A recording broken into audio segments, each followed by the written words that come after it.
Welcome to the Weekly Braaappp, a place to go for information on local and national off-road racing.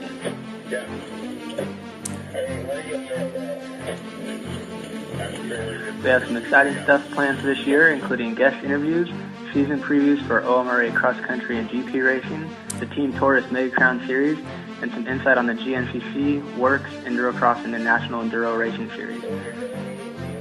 Stay tuned to either Reid or Don's Facebook for more information and what we'll be talking about each week. Welcome everybody to the Weekly Braaappp. We've actually survived almost a month of production.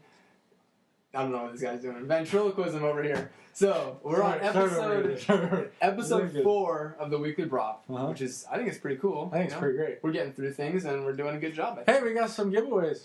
We're doing our first giveaway on the Weekly Braaappp, which is pretty neat. So, this week's giveaway is sponsored by Fly Racing, and I don't know, I think it's a pretty cool product. So, what are we giving away?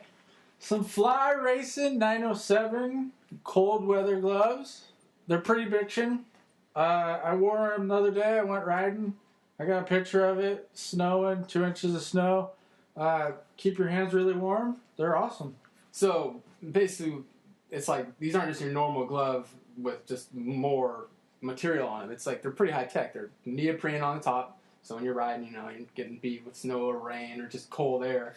It doesn't just go straight through your hand, which is pretty neat. So, yeah, so they're cool gloves. They're seamless palms, so say goodbye to blisters. And if you're waving to people as you pass them, they got a cool Fly Racing emblem on the palm. Don will show you here. So, pretty sweet. So for the rules for our giveaway, we're going to do trivia questions. So, the way this will work is we're going to do 2 trivia questions, one at the start of the show, just here in a second, and one at the end. And the first person, or the first 2 people, because we're giving away 2 sets of gloves, to answer the questions correctly on the Weekly Braaappp Facebook page, we'll get those gloves. And they're size large gloves. So, going into that, let's get on with our first trivia question. First trivia question. Name this bike. Year, make, and model. So that's going to be number 1. Do you know the answer? I do know the answer. I don't even know the answer. I cheated, though, because I asked the guy whose bike it was. Really? Because I wouldn't have been able to tell. So anyways, so that's going to be that. We'll have the second question at the end of the show. And now we're going to take a quick break. And when we come back, we're going to have our guest, who's pretty special. Woohoo!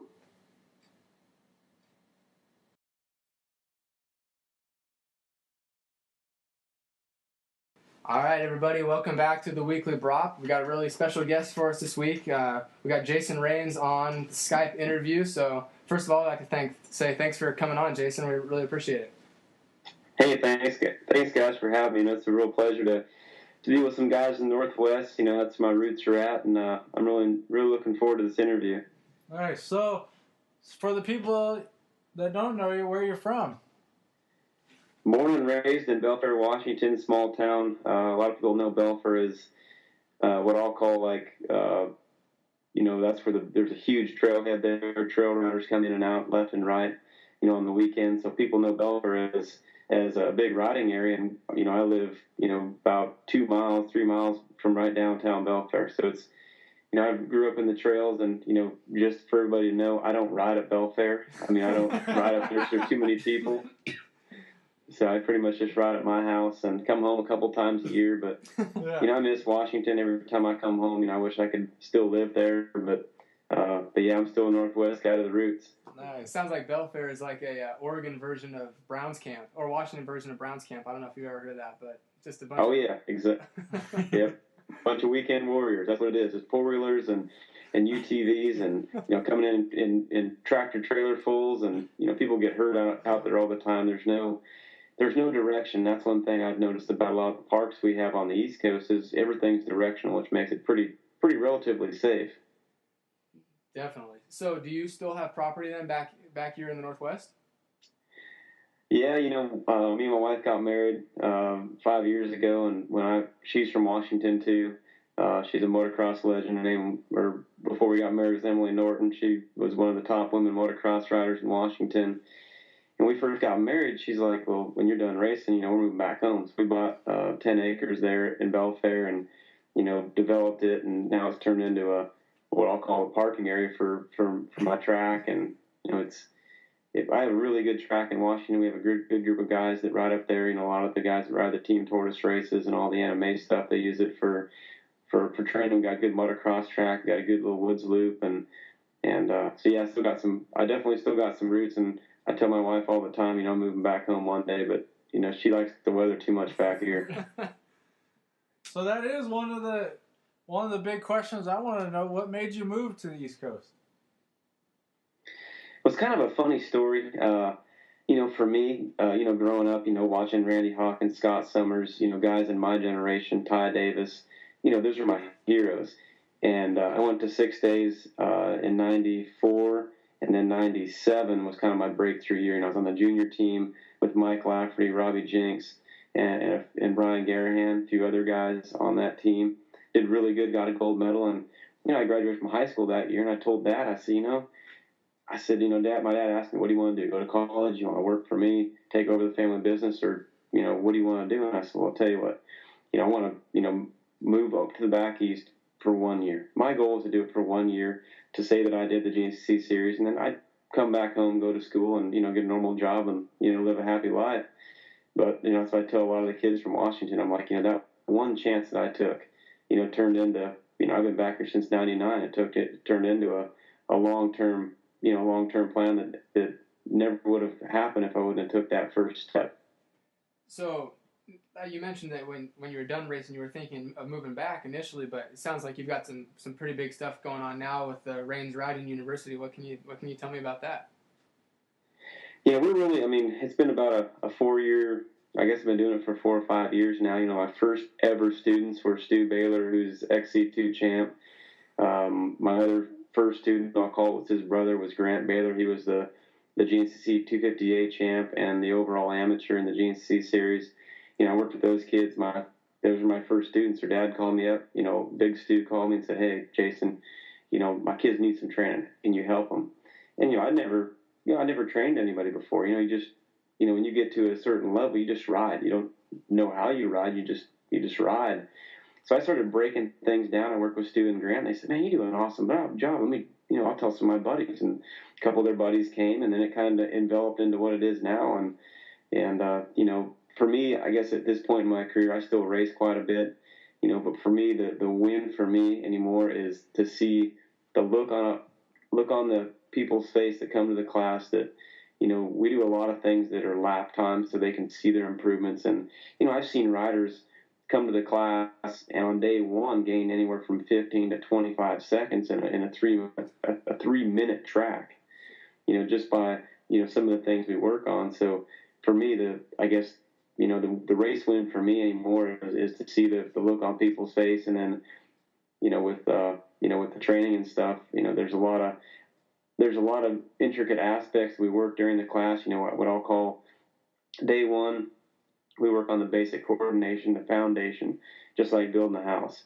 No matter what speed you ride, it all boils down to that basic coordination, that basic control of the motorcycle. And we slowly build that on day one, and that brings into day two, which is what we'll call obstacle training, and then we bring that into day three, which is our super aggressive day is day three, where we're pushing your braking points, we're pushing your acceleration points. If you learn anything on day one, there's absolutely no reason you can't go into a corner faster and more aggressive because you don't have to use the brakes. So I'm really a big promoter. Even when I was growing up, I wanted to be fast, but I wanted to be smooth and in control. I don't want to be out of control like you see a lot of, you see those types of riders that are super fast, but they're just an accident waiting to happen.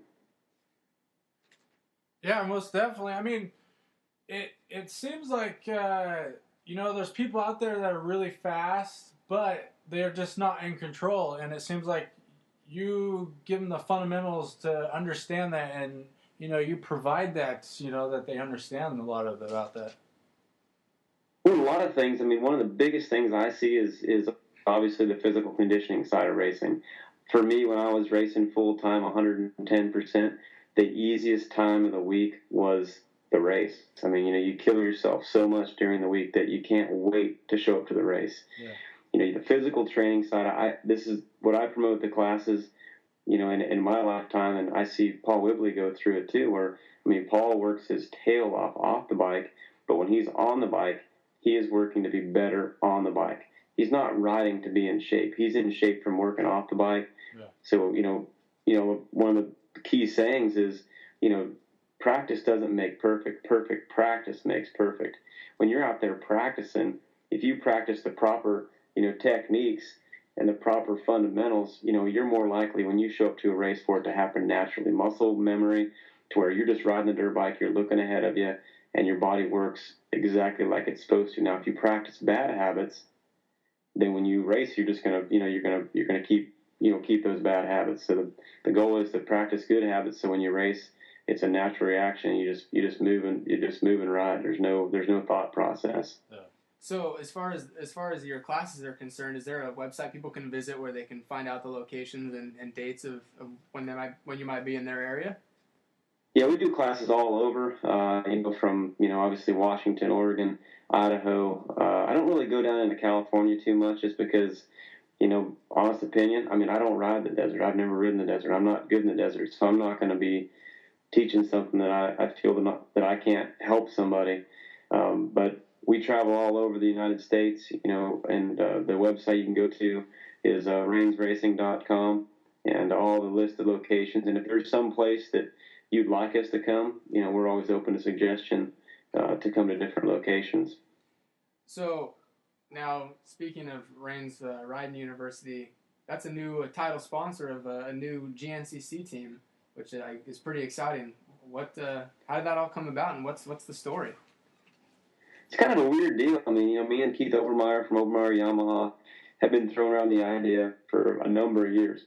Keith's always told me, Jason, we need to start a race team. I'm like, Keith, I can't go to all the races. I'm on the road, working with Yamaha on the YZWR demo program. He's working his dealership up in Jasper, Indiana. And, we've kind of talked about it. It'd be a great thing. We both are very enthusiastic about the sport. And then Daniel came in. Daniel Wingo from offroadviking.com came in. And, me and Daniel talk all the time. He does all my riding tip videos, all my fitness facts for Thumper Talk. He came in and said, we were just talking one day, and he said, hey, guess what, Jason? I'm going to go to GNCC's next year. I'm like, oh. I said, do you want to start a team? And that's how it all came about. And then I talked to Keith, and I told Keith, I'm like, I was all excited. I'm like, Keith, guess what? I talked to Daniel. He's going to go to all the GNCCs. So let's put a program together. Obviously with Yamaha, Keith's a Yamaha exclusive dealership. I've been with Yamaha for 12 years now.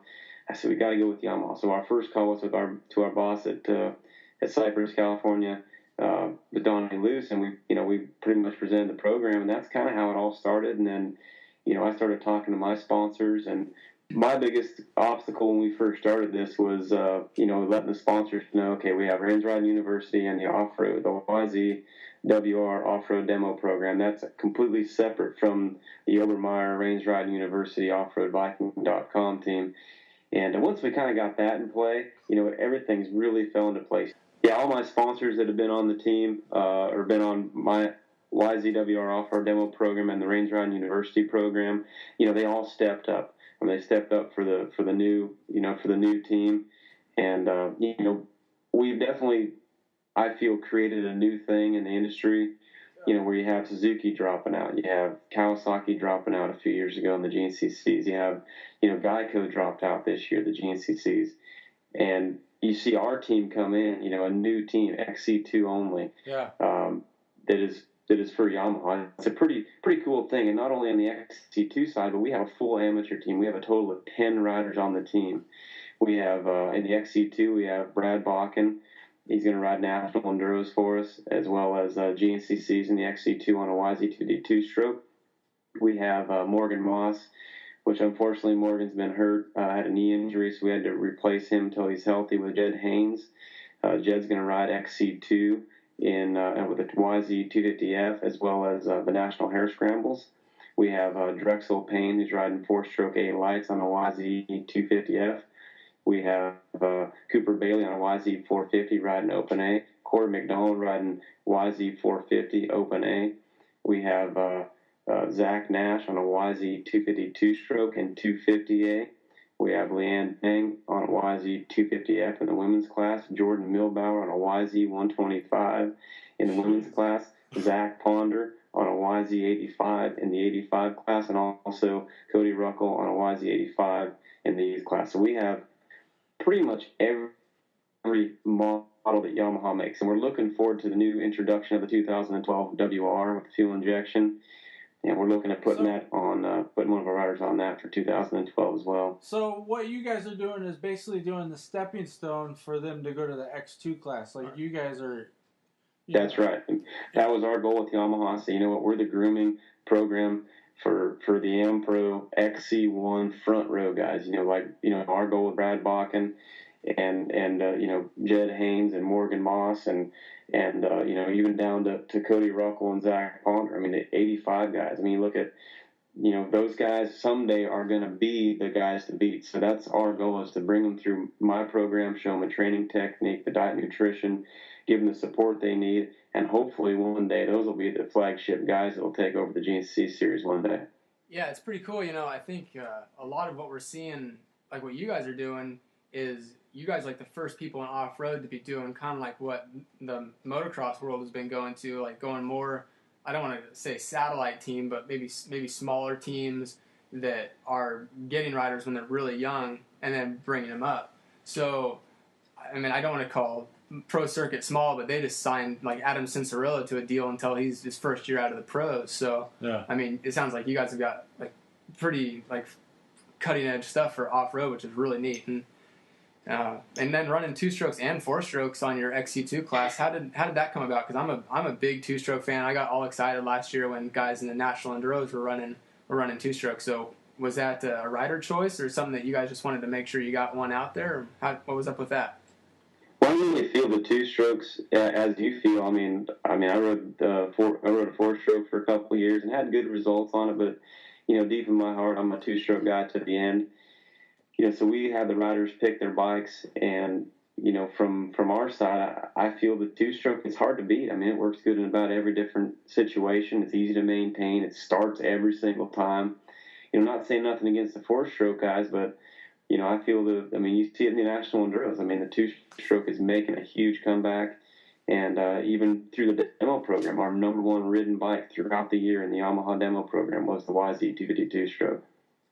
2-strokes. You think 2-strokes are making a comeback? I feel it 110%. And actually, I was telling Yamaha this a couple weeks ago. We were down at a local race here in South Carolina, and Zach Osborne showed up. And I've known Zach for quite a while, and I was just talking to him on the line. He's like, how tight it's going to be, and he had no bark busters on it. And I started looking at his bike. I'm like, what are you riding? Yeah. It was a YZ 250 2-stroke and a YZ 250F chassis. It was the coolest thing I've ever seen in my life. Wow, that's pretty awesome. Yeah, I'll ride 2-strokes until they're not made anymore, and hopefully that would never be the case. But my dad was telling me, he's like, when they get those direct injection 2-strokes, even the motocross guys are going to be running them again. So, yeah, I've been hearing that for the last couple of years with the direct injection. I mean, it's out there, and they're testing it. But I mean, I'm just kind of the same as you guys. I've heard about it. I've seen that weird looking bike from the one show over in overseas. Yeah. That green one? Yeah, I don't know what it's called, but it had that anaconda looking pipe that got itself around and. Yep, good stuff. So coming into this year's series, you mentioned you got some guys in three different big series with the GNCCs, the National Enduros, and the National Hare Scrambles. What are the expectations? Because I know Brad had a really good year going in National Enduros until he got hurt, but kind of midway through the summer. But what are you looking for out of your guys in your marquee classes? Our goals for each and every one of our riders in every class is we're more of a Mitch Payton deal, to where we're not providing these guys a full-blown salary. We want each one of these guys to ride for us, and also girls wanted them to ride for us because they believed in our new team. They wanted the best equipment. We're not going to give them subpar equipment just because there's a sponsor willing to pay us a bunch of money. Yeah. I've always been like that in my entire career. I'm not going to promote something that I don't feel I can win on each and every week. But we pick these riders not only because they can win off the track or on the track, but they're great people off the track. They're good representatives for the sport. There's no drama. You see that more and more nowadays with with riders. Just, there's a lot of drama on Facebook, drama on the track. There's two different types of riders, and I feel that the guys and girls that we have on this team are, they're very professional. They're willing to work and put up. Just from my side here lately, the last month or 2.5 months, I've trained with every single one of our team riders, and they all have 100% heart and dedication. I mean, I can put them through the gnarliest workout, and they never ask a question. They don't give up, and they'll kill themselves doing whatever I ask them to do, and that means a lot to me. For sure, it's kind of one of those deals where, when you get yourself on the best program, it's like the results will come and that payoff will come later, rather than kind of going the other way around and just shooting blindfolded on a dartboard and hoping that hopefully the results come to justify everything you put into it. Yeah. Well, that's definitely something that's been going on these last couple of months. I said, you know what, guys? I said, from January 1 to February 31, this 2-month span, your season is won or lost. If you do not build the base right now, you're gonna enter the season, 2 steps behind. I mean, for me, and I've given them. That's what I told them. I said, I've been down this road. I said, for me, I think that the most beneficial thing in my life was being able to work hard off the bike to make on the bike easy. When you show up at the race on Sunday, you should be it should be the easiest. Sunday should be the easiest day of the week. If you kill yourself enough on, during the week, then the race is easy. That's easy. You only got to run 3 hours. It's easy. Yeah. Hey, Jason, more power to you, man, for helping out kids, and people that, just need that little bit extra step, to potentially, be great at the sport, that all 3 of us, love and everything. So, thank you, from me and, Weekly Braaappp and everybody for, all the training and everything. Well, it's been a lot of fun. I mean, like I said, it's been a real big correlation between, all of our sponsors that have came together for this, myself, Keith Obermeyer from Obermeyer Yamaha, Daniel Engel. I mean, between us 3, it's been a very good group. We've worked hard together to get this thing, going, and we have a lot of great sponsors that have really helped us, get this thing started. I mean, flat racing is a huge part of our program on the team, as well as my demo program. We have, GE is a big part of our program. AmPro, with Randy Hawkins, he's been a pivotal point trying to, kind of point us in the right direction. Little D at FMF Racing and all the guys and girls, Rachel over at IMS has been a huge help. Kenda, X Brand, Pro Taper, CV4, FMF, IMS, Flat Tire Defender, TM Design Works, Fastway, Pro Taper. Obviously Donnie Luce at Yamaha has been a big part of it. Recluse, Ty from Zip Tie, Randy Norman from GPR, Kevin from Accelerate, and then Gary Gallagher, EBC Brakes. And between all these people, kind of putting their faith in our team and what I've done with them throughout my career is, it's been an awesome deal. I mean, it's been a lot of fun. I'd also like to thank Rich Taylor at X Brand, Yamalube, GYTR, and Ronnie Hames from HPD Motographics for all their help. Great. Well, Jason, thanks a lot for coming on the show. We really appreciate you taking the time. I know it's getting a little late back east, and yeah, we feel real fortunate to be able to talk to someone who's got a lot of experience and doing cool things like yourself.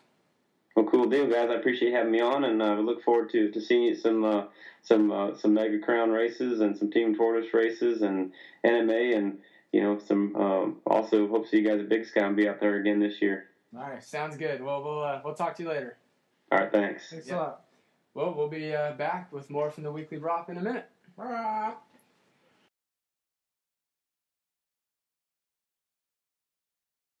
That was great. Jason Rains is the man. He is, yeah. Once again, Jason, I'd like to thank you for coming on. Real class act of a guy. I concur. So, as promised, we made it to the end of the show. Well, of course we made it to the end, and we had to end sometime. But we have one more trivia question for you for those awesome fly racing gloves. So, the trivia question to finish off the show is, what was Jason Rains' first GNCC race, and what state was it held in? Dun, dun, dun. For the fly racing. For the fly racing gloves. So, remember, answer the trivia questions correctly on the Weekly Braaappp Facebook page. First 2 PIs. Yep. Facebook.com/Weekly Braaappp. And we'll get you those gloves to you. Right there. 907 flies. Right on. So, thanks for watching. Once again, get at us on Facebook or follow us on Twitter at KTM Kid Brown. DM3. Later.